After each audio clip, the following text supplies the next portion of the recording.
Aloha, and welcome to the tutorial for the JVC GY-HC500 audio. This is the in-depth tutorial, so we'll be pausing and using close-ups and some zooms to talk about more specific information, some of the controls that you'll have to work with, some of the reasons why I made the choices that I made. If you're looking for a quick overview, this is the wrong video. Go ahead and stop now, go find the 6-minute one. Otherwise, if you want a little bit more information, you're in the right place. All right, let's get going. You can see that I'm set up to shoot Sheriff Woody. He's going to do a promo for his Woody's Roundup show. I've chosen two microphones today, a lavalier microphone and a shotgun microphone, and we'll be using both of them.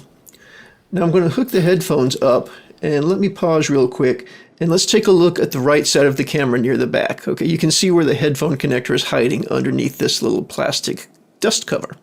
So I'm going to get those plugged in. We'll resume here. Monitoring your audio with headphones is critical. If you're recording audio, you're wearing headphones. There is no exception to this rule. You've got to monitor your audio while you're recording. Otherwise, you won't know if you have a problem until it's far too late. Now, you see me snapping in front of the camera. I'm just making sure the headphones work right now. I'm not really worried about levels or anything. I'm just checking the function of the headphones. Okay, now I'm going to grab a mic stand, which I'll need in a minute. And yeah, I might have prepped this before the shoot. So the two microphones, I've got two recording channels on the camera. Let me pause real quick. There's no reason for me not to use them.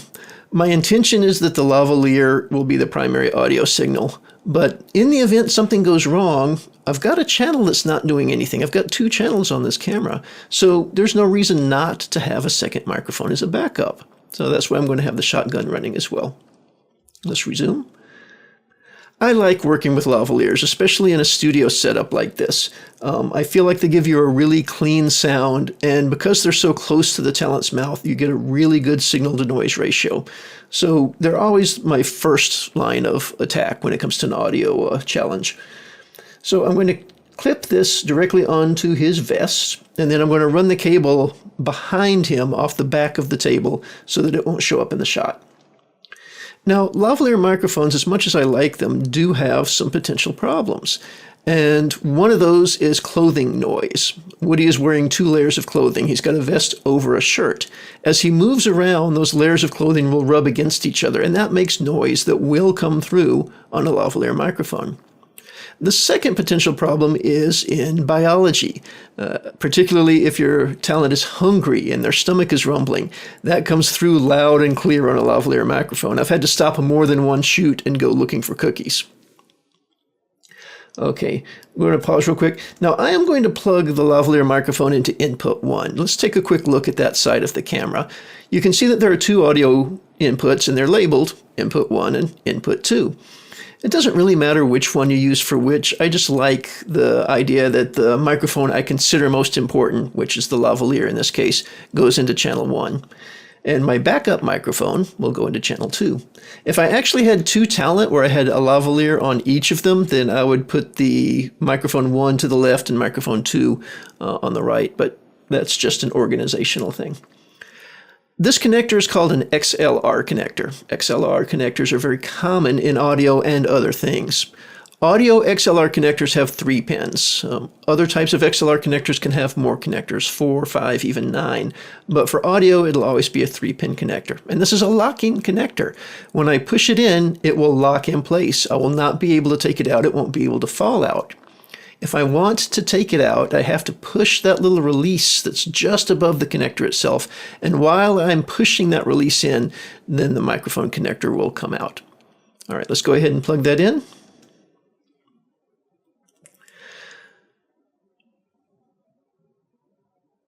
Nice and snug. All right, so we'll move on to the shotgun microphone. This will be my backup recording.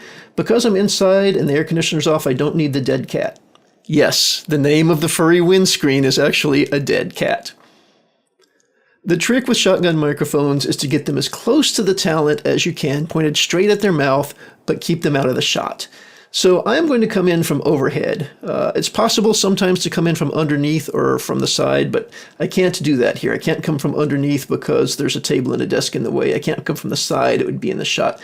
And I'm going to check here. I'm going to tilt up and make sure that that microphone is clear of my shot with maybe a little bit of extra space in case something changes. All right. Now that I'm good to go, I will proceed to cable it and plug it into input 2. Now I'm standing right in the way. You won't be able to see me do it, but I will take a moment and make a couple of loops in the cable and attach those loops to the microphone stand, almost like I'm tying it in a very loose knot. This will accomplish two things. One, it's strain relief, so if I accidentally trip on the cable a little bit later, it will tug on the microphone stand. It won't tug on the microphone itself. Two, it keeps the cable in place. I can't have a cable just swinging loose out there. It might swing into the shot when I'm not paying attention.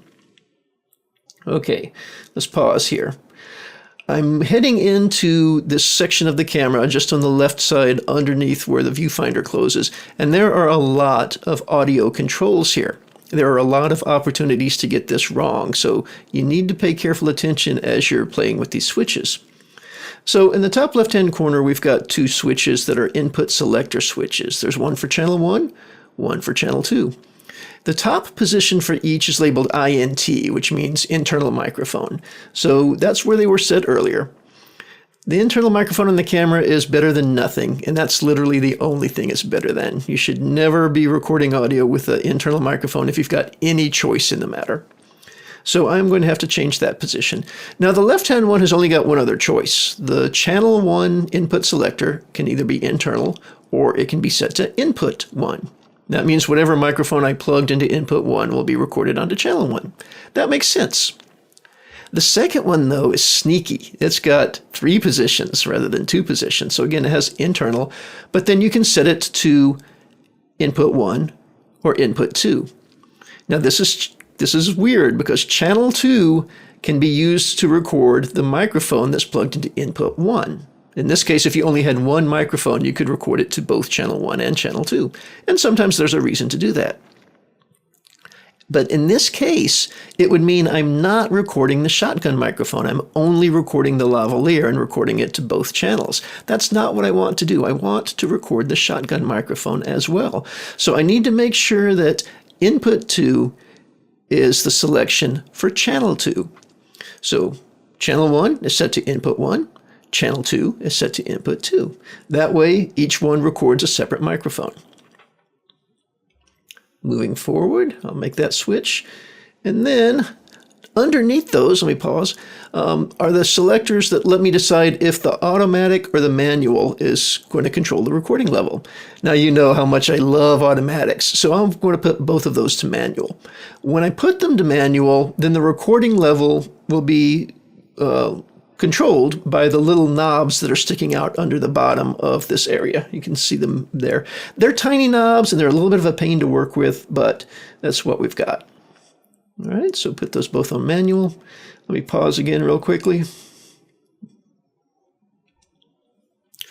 There's another set of controls I need to be worried about at this moment, and these control the line or the input level. So just moving to the right a little bit, you can see there again, there's a pair of identical switches, one for channel 1, one for channel 2, and there's 3 choices, line, mic, and plus 48. Line means I'm attached to another piece of equipment. So if I were shooting in Mamiya Theater when Chaminade Theater Department does the annual musical, for example, all of the performers on stage have wireless microphones. All of those microphones go into a mixing board in the back of the theater, and then from that mixing board they get combined with the musical score and played out over loudspeakers. Rather than trying to do my own microphones, what I would actually do is take a feed off of that mixing board. So the sound person would do all of the work for me and send a finished signal to me. That would be a line level signal because I'm plugged into another physical piece of equipment.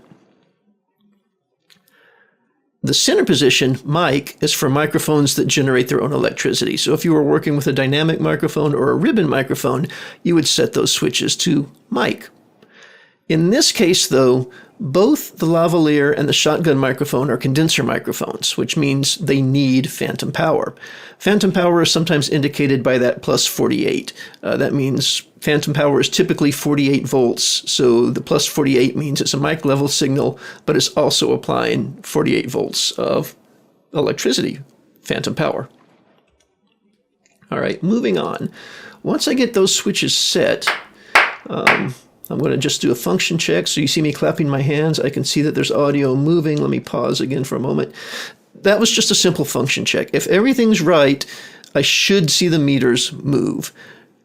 Once I've established everything is physically working, it's time to move on and actually do levels.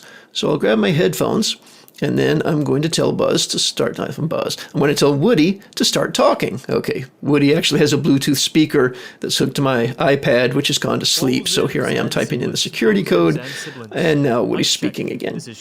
As he's talking, I'm going to play with those two tiny little knobs that I showed you earlier. Let's pause real quick and let's point those out again. And as I'm playing with those, what I'm looking for, let me resume the playback, is I want the peaks of the audio to be somewhere around or a little bit above the -10 mark on the VU meters on screen. Never all the way to the right and not hanging out to the left. They should be hanging out to the right-hand side, somewhere in that +10 area. Let me pause.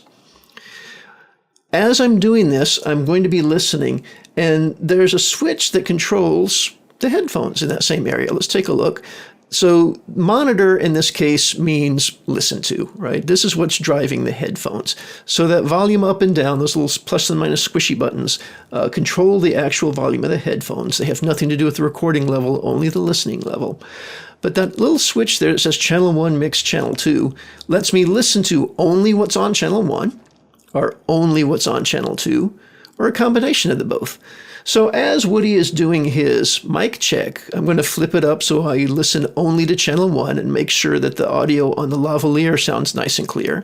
Then I'm going to flip it down to channel 2, make sure that the audio coming off of the shotgun sounds nice and clear. And then probably for the middle position, I'll listen to both of them for the rest of the shoot. This allows you to troubleshoot. If there's something wrong, if you hear static or a crackle while the recording is going, you can flip up to channel 1, flip down to channel 2, and determine which microphone or which cable is going to be your problem. All right, let's resume. Holiday specials, commercials, straight to video release, or big screen premiere. As soon as I have done that, I've got my level set, I've monitored both channels, I'm happy, I'm convinced that we're going to get good audio. I am just going to give Woody the thumbs up. And that's his cue to stop talking. We've got the audio level set, we've done our checks, now we're actually ready to record. And that's what there is to it. You're going to start by choosing your microphones and putting them in place, connecting them to the camera, making sure all of those switches are in the right position. Then get your talent to start talking in a normal tone of voice. Don't ask them for a mic check because they'll say, check, check, 1, 2. And you want more than that. You want them to start talking. So if they don't want to talk, ask them a question. You know, what did you have for breakfast? What did you think of the last Star Wars movie? Anything just to get them talking in a normal tone of voice. And while they're talking, you can set the levels. And again, you're looking for peaks somewhere in that -10 area. A little bit higher is okay. Just make sure you're not really pushing it. And leave yourself a little bit of breathing room because they'll get excited when you actually start recording. All right. That's what there is to it.